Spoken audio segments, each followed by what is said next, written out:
Hello everyone, this is Lakshita Patel and now we will learn how to find the average velocity of an object. So dear students, आप सबको पता है कि velocity क्या होता है? Velocity is actually the speed of an object with direction.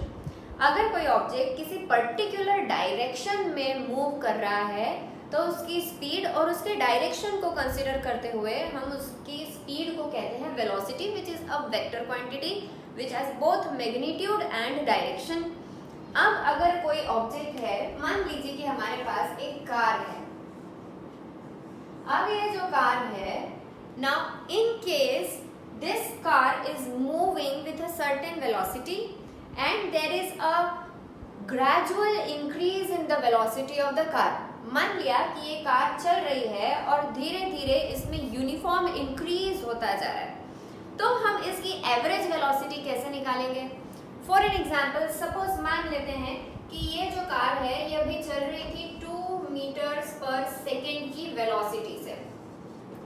ठीक है, आफ्टर सम टाइम t ये कार यहाँ जब पहुंची तो इसकी वेलोसिटी धीरे धीरे यूनिफॉर्मली इंक्रीज हो गई. Means if there is a constant rate of increase in the velocity, तो पहले वो 2 मीटर पर सेकेंड से चल रही थी, बाद में उसकी वेलोसिटी मान लीजिए हो गई 4 metre per second with time.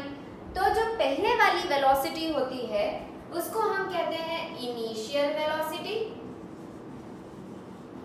And after time t the velocity changed to 4 meter per second. अब हमको ये वाली velocity जो है इसको हम कहेंगे final velocity. Now if there is such type of increase, gradual and uniform increase in the velocity of an object, then how we will find the average velocity?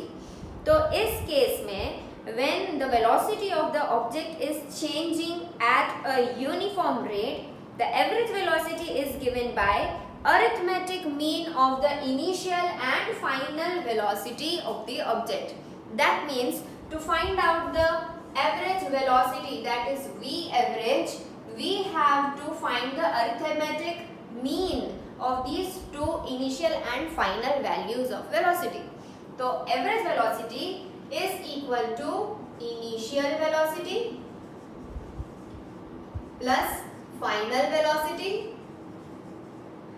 Divide by, यहाँ पर हमने दो quantities लिए तो divide by 2. This is the mean of these two velocities.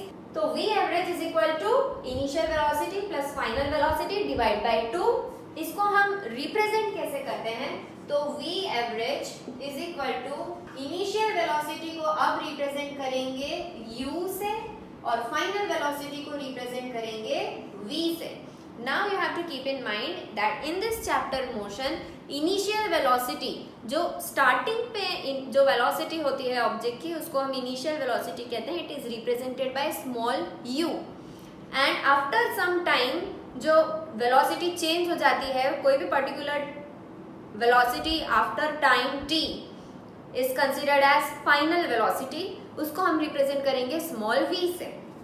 तो here initial plus final velocity, that is u plus v divided by 2.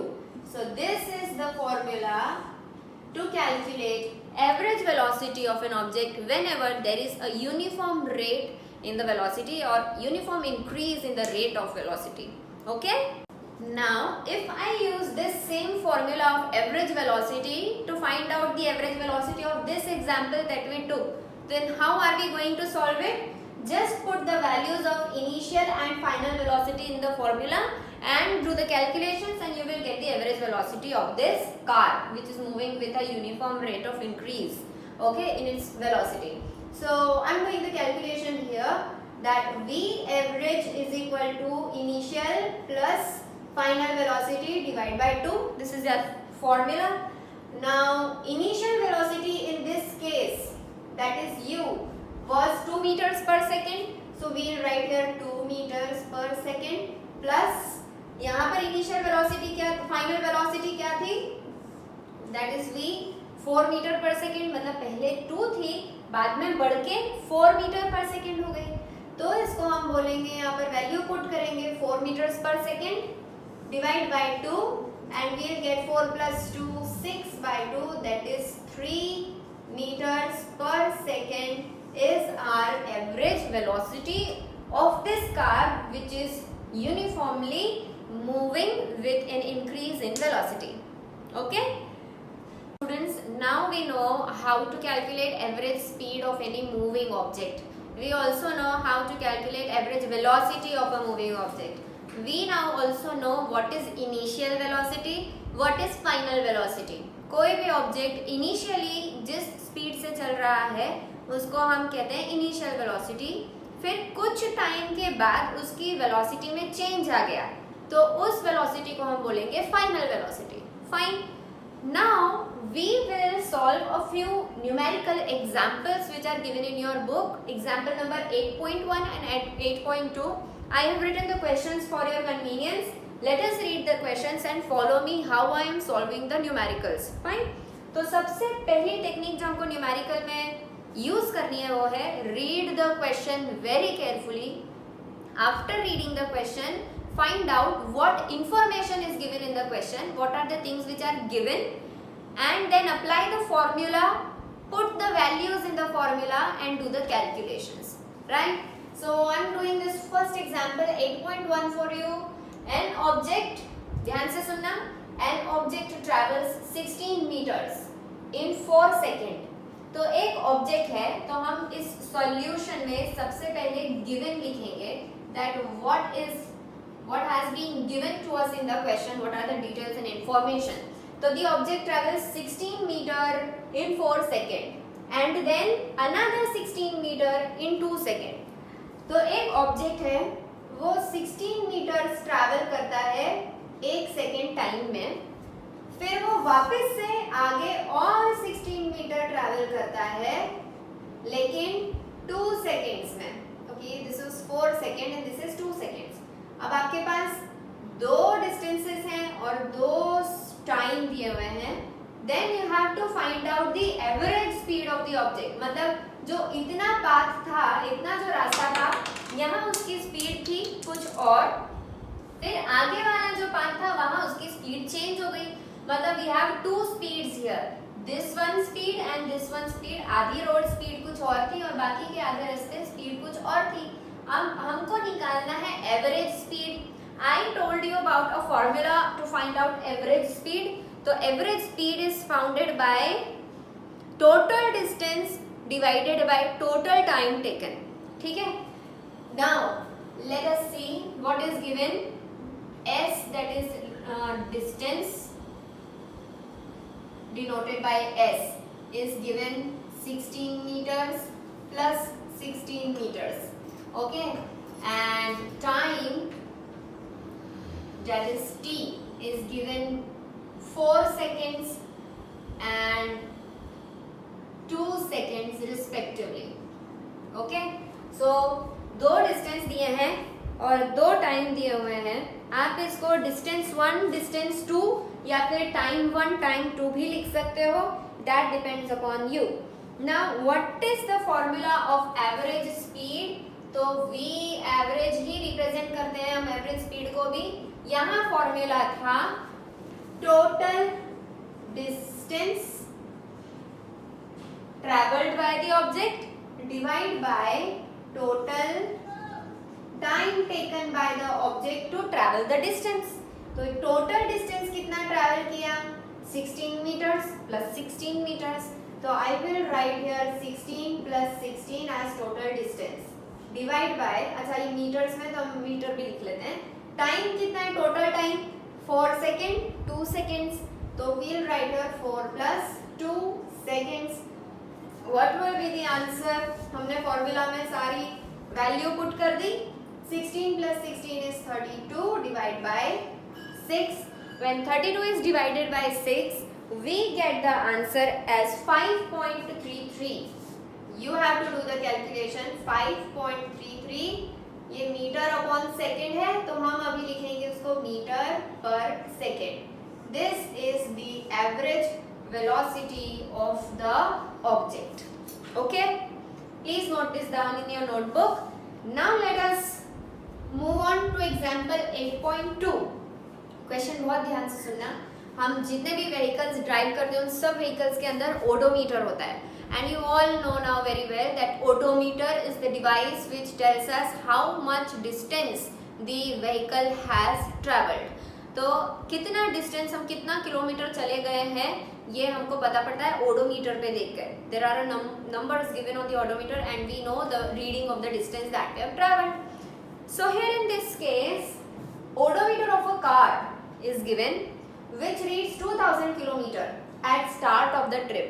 अभी मैं गाड़ी स्टार्ट कर रही हूँ तो मेरे ओडोमीटर में, पहले तो गाड़ी चली हुई है ना बहुत बार, तो अभी तक मेरे ओडोमीटर में रीडिंग हो चुकी है 2000, ठीक है। तो अभी मैं 2000 से स्टार्ट कर रही हूँ, तो इनिशियल रीडिंग कितनी हुई डिस्टेंस की, मैं लिख रही हूँ initial reading of odometer. Initial reading of the odometer is how much? 2000 kilometers. Then 2400 kilometers at the end of the trip. जब मैंने गाड़ी चला ली तो फाइनल रीडिंग कितनी आई at the end of the trip? तो final reading of odometer is equal to 2400 kilometre. अब आपको तो बहुत अच्छे से पता पड़ गया होगा कि गाड़ी कितना किलोमीटर चली, तो 2400 माइनस 2000, तो distance covered by car that is S is equal to final reading minus initial reading. Final reading इतनी आई और पहले कितनी थी 2000, तो अभी हमारी कार कितना चल रही है इस ट्रिप में, 400 किलोमीटर हमारी कार अभी चली फिलहाल इस ट्रिप में, ठीक है। और ये ट्रिप कितनी लंबी थी, if the trip took 8 hours, तो time t is given 8 hours। Calculate the average speed of the car in kilometres per hour and metre per second. तो हमें दोनों यूनिट्स में जो है स्पीड फाइंड आउट करनी है, एवरेज स्पीड फाइंड आउट करनी है इस कार की। हमारे पास डिस्टेंस है, हमारे पास टाइम है, हमको फाइंड आउट करना है speed. Speed is equal to distance upon time, लेकिन वो किलोमीटर पर आवर में भी होनी चाहिए और मीटर पर सेकेंड में भी होना चाहिए। So we'll have to do some calculations over here. First, let us find out the average speed of the car in kilometer per hour. तो यहाँ तो डायरेक्ट ही फॉर्मूला अप्लाई करना है। After this, I am doing the calculations here on the top. Average speed is equal to total distance upon total time taken, right? S कितना अपन ने calculate किया, that is 400 kilometres. कितना time लगा उसको, 8 hours. The car took 8 hours to cover the distance of 400 kilometers. 8 ones are 8 5s are, so the car has traveled 50 kilometers per hour speed. The car has traveled with a speed of 50 kilometers per hour. This is average speed. Average speed क्यों बोल रहे हैं हम इसको, क्योंकि बिल्कुल ऐसा नहीं है कि कार हमेशा पूरे 400 किलोमीटर तक सेम स्पीड से ही चली हो। क्या ऐसा पॉसिबल है? ऐसा पॉसिबल प्रैक्टिकल कंडीशंस में नहीं है, इसीलिए हम इसको कहते हैं एवरेज स्पीड, क्योंकि कम ज़्यादा स्पीड हुई होगी, लेकिन ओवरऑल इतना डिस्टेंस ट्रैवल कर लिया 8 आवर्स में, तो हमको जो स्पीड मिल रही है वो एवरेज स्पीड मिल रही है, ठीक है। अब हमने किलोमीटर पर आवर में तो आंसर फाइंड आउट कर लिया। Now we need to find out the answer in metre per second. मतलब यहाँ पर हमको किलोमीटर्स को मीटर में कन्वर्ट करना पड़ेगा और आवर्स को सेकेंड में। How will we do this? So when we have to convert 400 kilometers into meter, we'll multiply this by 1000, and when we have to convert 8 hours into second, we will multiply this by 3600 seconds. और ये हो गया metre. Now let us do the calculation. I hope आपको conversion आता है। 1 kilometre में 1000 metres होते हैं, तो हमने 400 किलोमीटर को 1000 मीटर से मल्टीप्लाई किया। 8 आवर्स हैं, 1 आवर में 3600 सेकेंड्स होते हैं, तो हमने 8 आवर्स को 3600 सेकेंड से मल्टीप्लाई कर दिया। अब हमें जो वैल्यू मिलेगी वो मीटर पर सेकेंड में मिलेगी। So let us start the calculation. 5 0, 2 1s are 8 are 16, 2 5s are 10. We get 5 5s are 250 upon 18. When we will further solve it out, 13.9 meter per second. So this is our average speed in meter per second. आप metre per second को जब kilometre per hour में convert करके अगर देखोगे, you will get the same answer. Okay. Now we come to another example, that is third numerical example of your textbook, which is a little bit different. Okay. Now the question is, Usha swims. The question is, Usha swims in 90 meter long pool. अब Usha है, Usha is a girl. वो एक 90 metre long pool में swimming करती है. This is 90 metres long. ठीक है. She covers 180 metres in 1 minute. तो वो क्या कर रही है? She is covering the total distance covered by Usha is 180 meters in 1 minute. Time taken to cover the distance is 1 minute. By swimming from one end to the other and back. मतलब जब उसने यहाँ से स्विमिंग स्टार्ट किया, she went to the other end, फिर then she came back to this end. तो 90 plus 90, 90 plus 90 is 180 meter. So the total distance covered by Usha is 180 meters. And time taken to take this 180 meter by swimming is 1 minute. She is very fast in swimming, right? Now it is asked here from you that find the average speed and average velocity of Usha. अब यहाँ से आप समझोगे कि average speed और average velocity एक ही बात नहीं होती. एवरेज स्पीड मतलब total distance upon total time taken. तो let us first find out average speed, that is total distance upon total time. What will be the calculation? The values are total distance is 180 meters. अब distance अगर metre में है तो time second में होना चाहिए in the SI unit. So we have to convert this 1 minute into second. एक minute में कितने सेकेंड्स होते हैं? 60 सेकेंड. तो we will write here 1 into 60, that is 60 seconds. So time taken is 60 seconds. Upon doing the calculation, we will get 6 1s are 6, 6 3s are 18. तो उषा की average speed है 3 meters per second. This is the average speed of Usha. Now second thing that we have to find out is average velocity.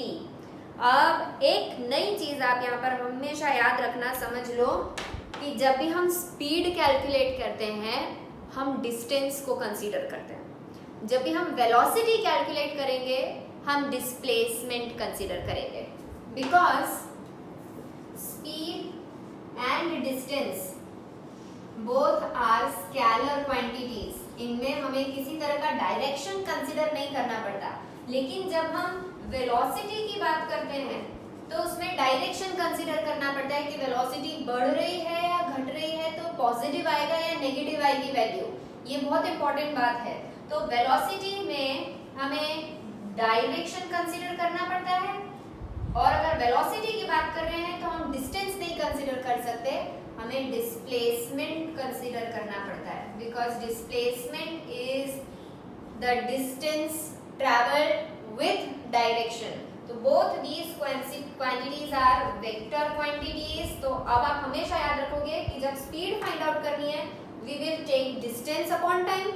अगर velocity find करनी है तो we will take displacement upon time. अब जब हम average velocity find करेंगे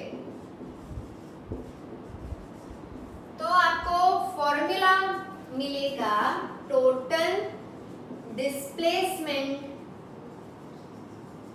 upon total time. Time तो बदलेगा नहीं, टाइम तो 1 मिनट है तो 60 सेकेंड्स ही रहने वाला है. But when we talk about displacement तो उषा ने यहाँ से स्टार्ट किया था, मतलब ये उसकी इनिशियल पोजीशन थी SI, वापस गई और वापस से आकर यहीं पे रुक गई। तो उसकी फाइनल और इनिशियल दोनों पोजीशन सेम है, मतलब फाइनल और इनिशियल पोजीशन के बीच में जो डिस्टेंस है दैट इज डिस्प्लेसमेंट इज 0। आई समझ में बात? अगर डिस्प्लेसमेंट वाला लेक्चर अच्छे से पढ़ा है तो आपको अच्छे से समझ में आ जाएगा कि यहाँ डिस्प्लेसमेंट हम 0 लेंगे। क्यों? क्योंकि यहीं से शुरू किया और यहीं पे आके रुक गई। तो इनिशियल और फाइनल पोजीशन जब सेम होती है तो डिस्प्लेसमेंट 0 है। ठीक है, तो total displacement in average velocity is 0 upon time कितना लिया उसने 60 सेकेंड, तो 0/60 is 0 meter per second.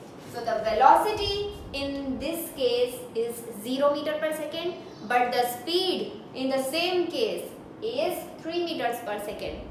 Now you very well know when we take speed and when we take velocity, when we don't have to consider about any direction, whether there is an increase or decrease or what is the displacement, what is the position, जब ये जब चीज़ें हम ध्यान में नहीं रखते तो हम स्पीड कैलकुलेट करते हैं, that is distance upon time. लेकिन वेलोसिटी जब आ जाती है तो we have to take direction in picture and so we have to take the formula displacement upon time which is in this case 0 upon time and so the velocity will also be 0। Okay, so this is the average velocity of Usha and this is the average speed of Usha. Okay, please note this down and I will be giving you more such questions to practice in the worksheets. Okay, so thanks for watching all of you. In our next lecture we'll learn about a new thing, that is acceleration. Till then, goodbye.